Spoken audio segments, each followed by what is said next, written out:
Welcome, everybody. Let me scooch back a bit. Welcome, everybody, to another Community Fit, and in particular, our very last Adjusting to Change Toolkit class for this series. So we're doing the 6-week series. This is our last week. We are going to take about a month off, and we'll be back with a new series starting on November 6th. That's a Wednesday. That's going to be our midweek desk stretch. And then on that Friday, 11/8, we'll be back with our Adjusting to Change Toolkit next series. And that series is going to focus on getting ready for the holidays, some nervous system work you can do around holiday stuff going on, dealing with people, dealing with overwhelm, dealing with the season, and especially even as light is changing and rest and resource needs are changing throughout the year. So today we're going to pivot from what we have been doing, which is a lot of mindfulness stuff, a lot of stress reset stuff, a lot of like, how do I navigate change, capacity building, and hopefully you've been practicing because today is totally different class. Today is like, now that we've done the mindfulness stuff, now that we've done the nervous system regulation stuff, now that, and hopefully last week you've been practicing that work, now that we've built up some capacity, what do we put in to that new expanded bucket we've created? How do we start filling it up with strategies, mindset, and quite literally kinesthetic or brain games, physical brain games we can do to create neuroplastic brains, meaning brains that are capable of rewiring themselves, brains that are welcoming to different ways of self-talk. How now that we've like settled ourselves, created a bigger self, a bigger container, where do we go next with this? And that's sort of today's work. Now, if you are just joining us for the first time ever, welcome. We're going to kind of do a little mini version and bring you up to speed relatively quickly today because we've got some really fun brain games and some conversation we got to get through as we wrap this session of Adjusting to Change Toolkit ACT program up in a little bow and send you on your way to practice for the next month before we pick it up again. So we started 6 weeks ago with the talk of mindfulness. And again, if you've been with us, you know what mindfulness is by now. But for anyone joining, we're not talking about mindfulness from a meditation perspective necessarily. We're talking at it from a neuroscientific, very Harvard educated, literally Harvard educated perspective of mindfulness is the ability to be aware of context and variability. What is going on around me? What is going on inside of me? Moment to moment, how, when there are changes to what's going on, am I able to notice it, how it affects me, what's going around me, how that affects me, how I am inside, how that's affecting how I am on the outside, adjusting to change or not adjusting to change, and how that changes over time, right? Mindfulness is the ability to be aware of context and variability over time. Then we started to do some of our somatic practices or toolkit exercises. And the 5 categories are breath work, orientation or sensory foraging, therapeutic touch, we have movement, and we have vocalizations or sounding. So if you have a favorite nervous system practice you like to do, go ahead and do that now. I'm going to walk some of us through some of these sort of settling nervous system toolkit, triage, mindfulness practices, just getting us prepared. These are also going to be super important today as we explore some of these brain game activities. You're going to notice it's going to bring up some friction. It's going to bring up some angst. They can get uncomfortable, not like physically uncomfortable, but just like nervous system uncomfortable, going, why can't I do this? Or, ooh, I don't like this. It makes me feel kind of weird. And so having access to some of these settling, grounding toolkit practices, when that nervous system friction comes up, you can go, okay, that's enough for now. I'm going to do a breath thing. Go back into it. Okay, that's enough for now. I'm going to do my orientation practice or whatever your favorite thumbs up practice is. And again, when we're talking nervous system work, if it gives me a thumbs up, I should probably do more of it. If it gives me a thumbs down feeling, like I don't like it or it's not really doing anything for me, maybe we skip over it. for now, right? Those are our benchmarks. Thumbs up activities and thumbs down activities. So if you've got some of those, if you've been practicing, hopefully for the last few weeks or even longer, go ahead and do that. If you're brand new, I want to give you some stuff to kind of play with here. The first one is going to be a breath work. And the easiest breath work I can give you is take a short, normal human being inhale and exaggerate your exhale.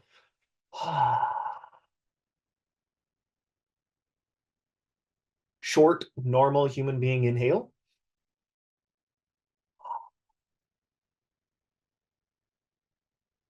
Now, for some of you, before you even start asking, there's Bob. He can be your little oxytocin dopamine hit for today. So if you need something to focus on, you got Bob the dog right there you can focus on. Or you can go into your orientation sensory foraging. What that might look like is just look around your space. Let yourself intake the space.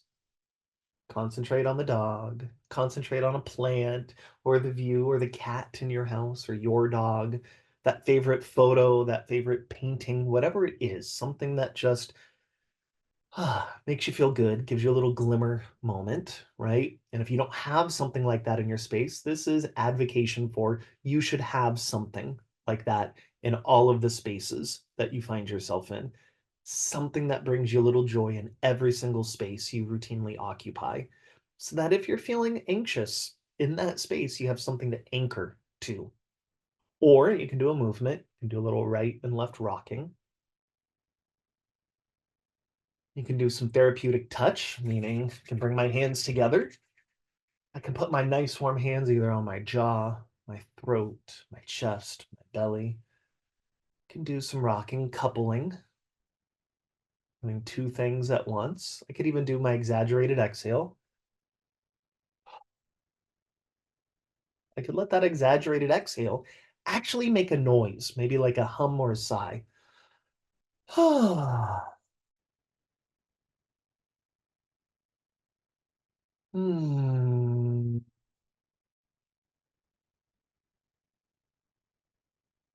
Again, our somatic exercises are a breath work, whatever kind of breath work that is.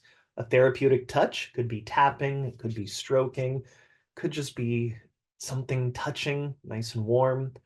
Orientation or sensory foraging, looking around your space and just intaking, listening to your space, sitting in your chair, feeling how your chair supports you or doesn't support you. Movement, right and left, shaking, jiggling, getting up and going for a walk, or vocalizations, sighing, humming, laughing, singing, screaming, talking, whatever it is, literally getting it out of you, right? So if you're brand new to this and you're like, ooh, I don't know, just stick with the simple ones. Do the long exaggerated exhalations. So being mindful of what did I feel like? Then I do the exhalation, I do the therapeutic touch. How does that change my experience of whatever it is I'm experiencing right now? Do I feel like I'm having more of a thumbs up moment or more of a thumbs down moment? Do I need more of something, less of something? Do I need something different? Right? Mindfulness and the somatic practices. Right into capacity building. Capacity building is I can begin to notice or think about the big change in front of me, right? That might be a new job, it might be a big move, it might be a divorce, it might be a marriage, it might be a death, it might be a birth. It might be the argument that I know I have to have later on, the important conversation I know I'm going to have, the meeting coming up, the holidays, the trip, even though it's going to be fun, it's going to be a lot of work, right? Whatever it is, how do I get myself prepared for that and build up space? And the way we kind of talked about it last week is, well, I can think about, sometimes my brain just doesn't know the difference between perceived and what's actually happening. I can think about that change coming up. I can think about that conversation. I can think about that difficult thing, feel how it agitates the nervous system, right? Sort of like a little fever that begins to spike up. I'm normally at my 98 degrees, give or take, and I feel it's like a 99 and 100 degrees, up to 104, 105. I can feel the tension in my body or my breath changing. And then I do a practice. Maybe I do my exhale, or I do a movement, or I just look at the cute dog, right? And then I spend some time there, and then I pendulate or think back to the big change. Oh, it doesn't bother me as much, or I see it differently. I can be in the thought process a little bit more. Just pendulate back, stare at the dog again, do the breath work again. It's like I'm training my nervous system that there's options and choices, that I'm not stagnant, right? That there is context and there is variability, right? I'm training myself. Capacity building is about heightening up mindfulness, the ability to notice that things are always changing. My experience is always changing, the world is always changing, and I have capacity to deal and be with it. It's sort of where we got along the way. We also talked about resourcing, restfulness, and um, creativity and people, and who's um, who's good to be around and who's not good to be around, and all of that, right? That's getting us where we are today. So if you're like, I just need to do my breath work and listen, cool, do that. I just need to do my movement and listen, great, do that. But what I'm going to lead us into is some talking, and then we're going to do some practices. And we're going to do some talking and practices coupled together. And we'll be out of here in about, I don't know, 15, 16 minutes or so.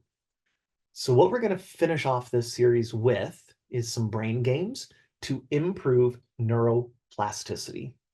Neuroplasticity is your ability to grow and change, to literally generate new synapses, meaning the way information is processed, the way that my brain thinks and metabolizes about what is going on, right?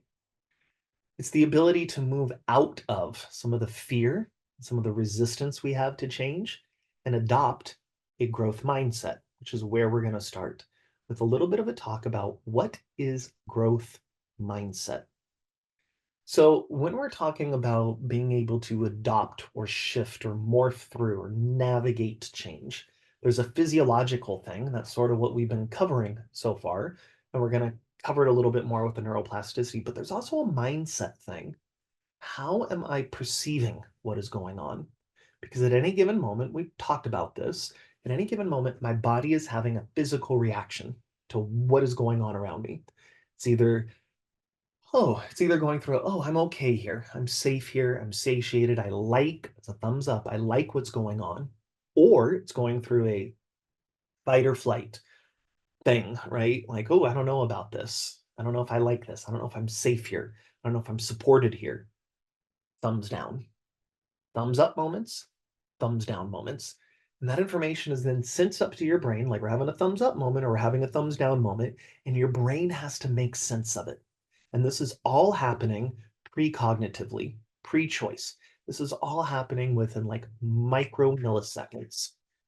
You are not conscious of it. And so your body's sending up that information and your brain is going, oh, I'm unsafe here. And you know why I'm unsafe here? It's because of that person and what is going on and the lighting in the room.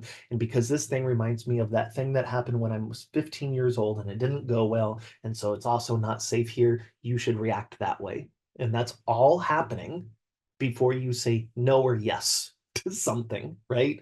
It's happening so, so, so fast. And so if we can learn to sort of calm the nervous system, creates a pause there. Just be aware of it, settle the nervous system.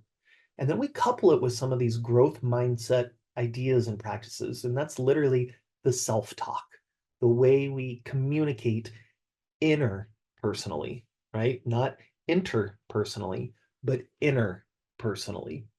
So, what is a growth mindset? If we're going to talk about it overarching, a growth mindset is an awareness, it's a mindset around change is okay. Things changing is okay. And in order to do that, your brain has to think. Your brain, the belief you have to carry, the narrative inside has to be, I'm supported. I've got enough people around me to support me. Even if I fall down, someone is going to pick me back up. I have to, right? So we went through that whole thing about who is supportive to me, right? What does that look like? I have to know that I'm resourced, right? There's enough resource around me to get through this. Do I have the capacity to feel rested and recharged? That's the rest thing that we went over. And if you're like, I wasn't there for those classes, right now, just think about who would support you? Who would you want to support you during change? And who is there to support you? Is it a coworker? Is it a family? Is it a husband, a wife, an other, a child, a parent, a friend, a neighbor? And then where do I find rest? Where do I feel recharged? And how do I get more of that in my life? It is also the awareness that I can, I may not know how to do this now, but I will figure it out. It will be brand new to me and uncomfortable at first, and I will figure this thing out. And so just acknowledging like you have the capacity to figure things out. You have it within you to navigate tough times. And so maybe some of the growth mindset narrative might sound like I'm resilient, I'm smart, I'm adaptable, I can get through this. I'm supported. And if not today, I will find support. I'm rested. And if I don't feel that today, if that feels false, I know how to find rest. And so it's changing the narrative from scarcity. Uh-oh, this thing is too scary. I'll never understand this. I'll never get through this. This will never be good. I'm losing out on all of this stuff and switching it to what adventure is coming up? And how do I find enough resource that I know is out there in order to get through it? And so growth mindset is just shifting away from scarcity to abundance. And sometimes like that just feels impossible to think about. And even as I'm having this conversation with you, I know someone out there is going like, "Oh, I feel tense. I feel tight. That doesn't feel real to me." Do your breathing exercises, do your movement exercises, close your eyes and just do some therapeutic touch, right? Calming the nervous system because that therapeutic touch is a resource. It is your support. And for some of us, sometimes like that's what we got. And so that's where we start with that put your oxygen mask on first mentality. And then we start looking elsewhere for it. I want you to think back to a time that you thought, oh, I'm never going to understand whatever it is. Might have been a high school class or a college level class, or maybe a shift at work, a new implementation of something. It may have been an argument, it may have been a disagreement with a friend or a loved one, boyfriend, a girlfriend, another, whatever it is, right? I'll never understand this. I can't get this. And yet, I guarantee that as you kind of take yourself into a distance, right? Like that's point zero. As you go out in the map closer to today, at some point you're like, oh, I got it. Now it doesn't even seem hard anymore. I just understand that. That argument doesn't feel like an argument anymore. That hurdle isn't a hurdle anymore. And so thinking back, that's mindfulness, right? I do have capacity to get to things. Now, that's growth mindset. We're going to put that on a shelf over here and we're going to come back to it. Brain games. Brain games are quite literally about creating a more nimble, agile brain. And there's a number of different ways you can do that. You've ever heard of something called Sudoku? That's a brain game. Crossword puzzles, brain game. Rubik's cubes, brain games. So many different, lots and lots of card games, especially like some of the classic things are like those card games where you flip them over and you're trying to match, oh, there's the hearts or the fish games, right? Any of those like kid games, all of those are brain games and they're wonderful, but they often require you to spend some time doing stuff, or I've got to have a card deck to do it, or I've got to have a puzzle to do. Jigsaw puzzles are also brain games. I'm more interested in things you can do anywhere, anytime. So let's get into some physical brain games. Now, here's the caveat on this. As we go forward with some of these do not get easier. The more you do them, the harder it gets. Why? Because your brain is one of the largest consumers of calories in the entire body. And so as you go through this, your brain is just working and working and working because you are literally creating new connections in your brain, right to left, front to back.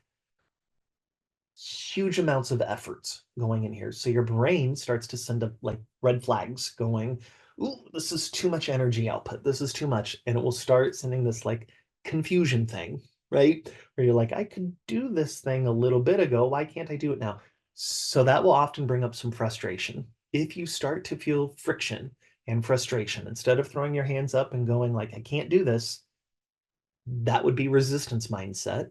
We pause, we go into a breathing thing, a settling thing, and you go, I got this. I'm resourced. It's hard right now, but it will become easier.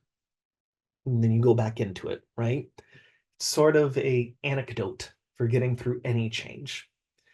Let's start with some brain games. Starting off the most simple. Put one finger on your nose. Put the opposite hand, that finger on the opposite ear. So for me, right hand, nose, left finger, right ear. Both hands then go to their respective knees or thighs. And then we switch. Left hand, nose, right hand, left ear. Touch your legs, switch. Right hand, nose, left hand, right ear. Touch, switch. Touch, switch. Touch, switch. Touch, switch, touch, switch.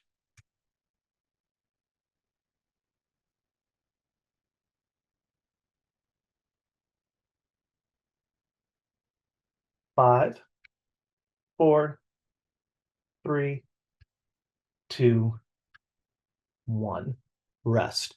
Just notice any like friction or tension in the body. Like as I do that, I can feel myself getting just a little more worked up. So I'm gonna pause. I'm gonna do my breath.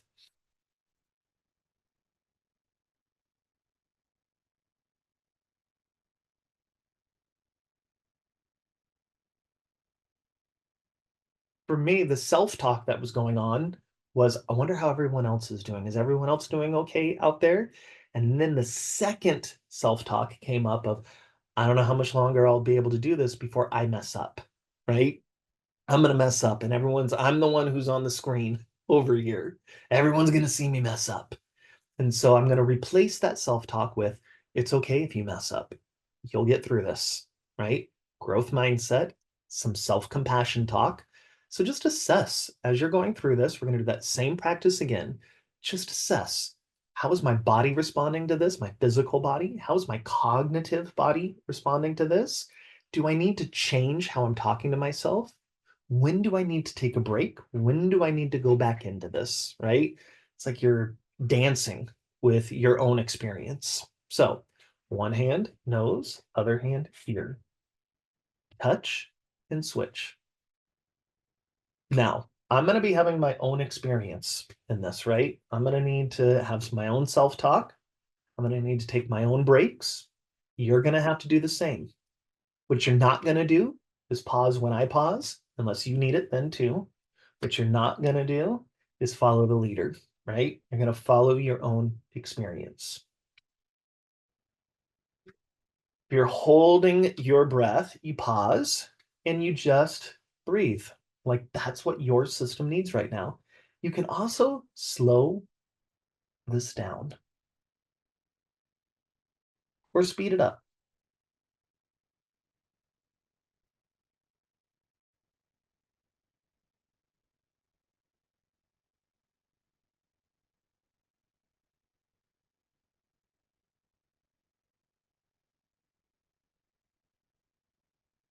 5, 4, 3, 2, 1.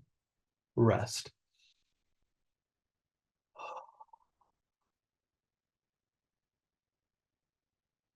Now, why are we mixing some of that self-talk, that growth mindset narrative with the brain games?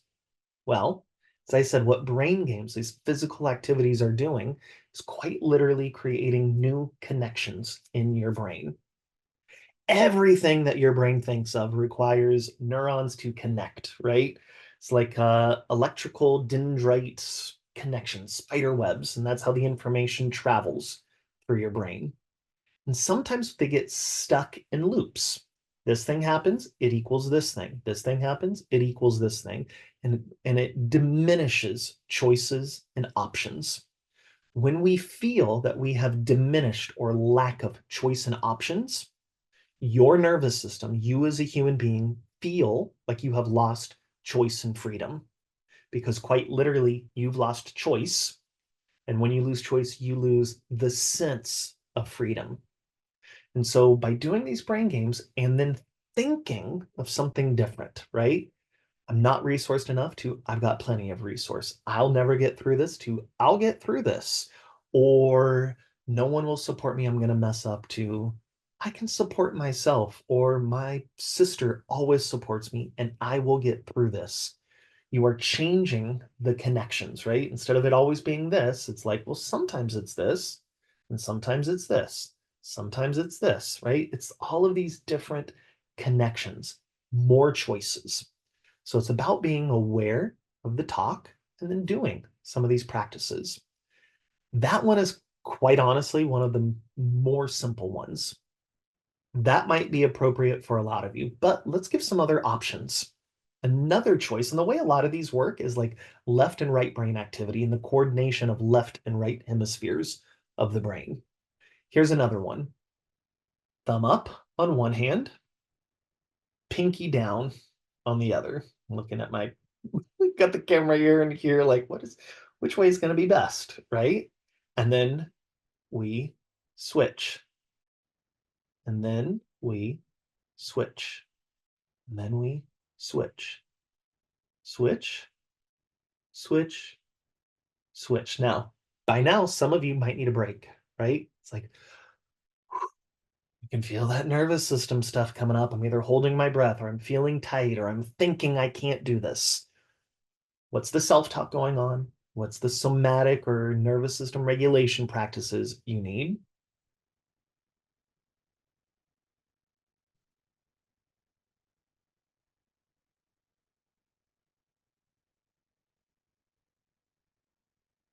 You're just doing a little movement practice here.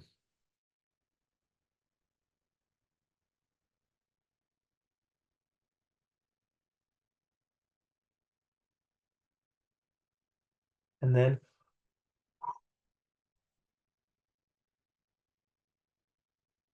just breathe.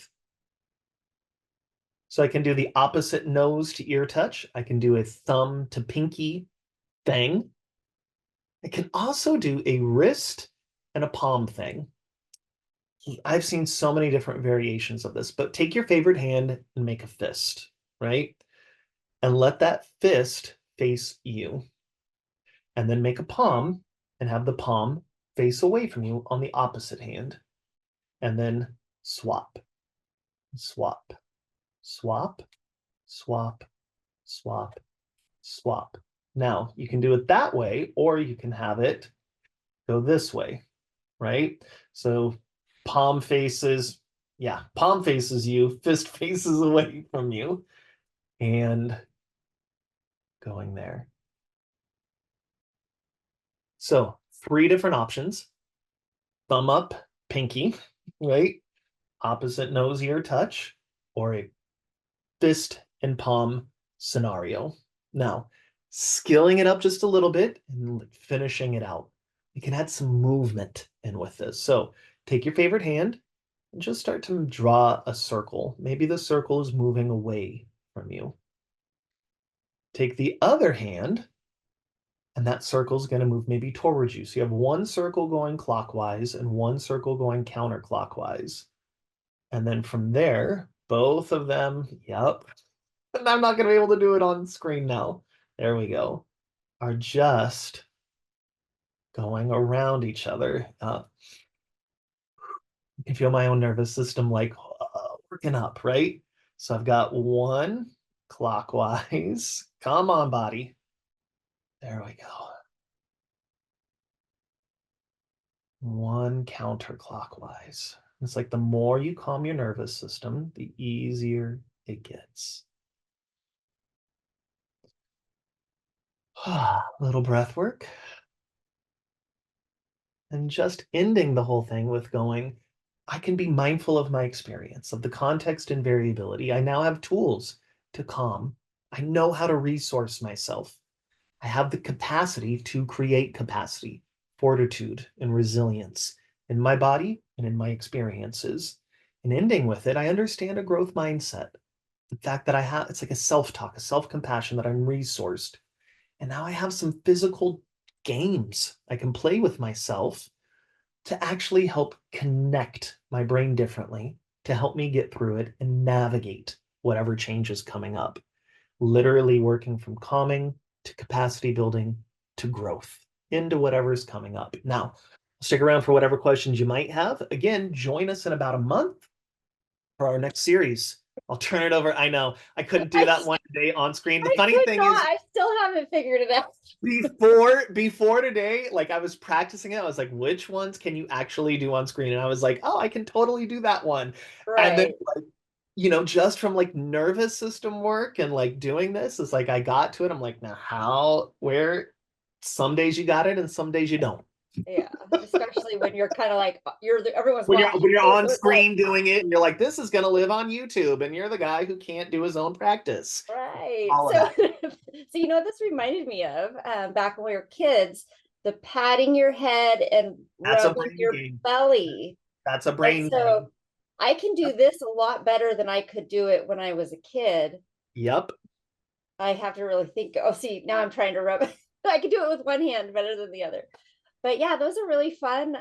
Just like when you're feeling stressed or overwhelmed by something, it's like, okay, just play a little brain game and take your Yep. mind off of it for a minute. So um yeah, so thank you everybody. I'm still thinking about the turning the fingers. So this was our last class for this session, but we're just taking a short break. You should receive the first email with Zoom links 2 weeks prior to our first class. So I think that's going to be on October 23rd. Yes, because we're going to start on November 6th. So you should receive the first email on the 23rd, and then you'll get some subsequent emails as well, and that will have the new Zoom links. And then we hope to see you for our next 6-week session, again, starting on the 6th. So thank you guys so much. Thank you, James. Thank you, Raymond. And have a great time learning how to do all these brain games. Yeah, I see. There's a suggestion here about reversing cameras and stuff. I understand the ask, and also I always try in things, the suggestion is always to make the experience your own no matter what class I'm in, and I will typically either go from like suggesting sides, or I'll typically just say pick your favorite side. And so while I appreciate that, Adrian, I just don't know that we're going to be able to do to fulfill that request, but we'll try. Um, Cami, there was a question in here, and I have no recollection of what I even said last week about something about reframing a sensation due to an incident in a different way. No idea. I know that we were talking about capacity building, and so my best guess as to what that was is when we're talking about capacity building, looking at an incident that has happened in the past to us in particular, and spending some time there, because what we were talking about was pendulation and titration, which is a somatic experiencing practice there, is sometimes if we take whatever traumatic moment happened and we're recollecting that, and then we pendulate over to either a happy memory, a good memory, a somatic practice, whether it's touching, it's breathing, it's whatever. When we swing back over, we've sort of unbound or uncrystallized whatever that moment was and are allowing it to change, because what most often locks us up into a traumatic experience is our body's response to the experience, not our brain's response to it, but how our body is responding to it. And so sometimes allowing our body to have a different experience while our mind relives that thing changes it. That is my best recollection of maybe possibly what I said last week with concern to that, Yeah, in that's short. Yep. good. Awesome. Okay. Thanks, everyone. We'll see you soon. Thank you, everybody. Appreciate it.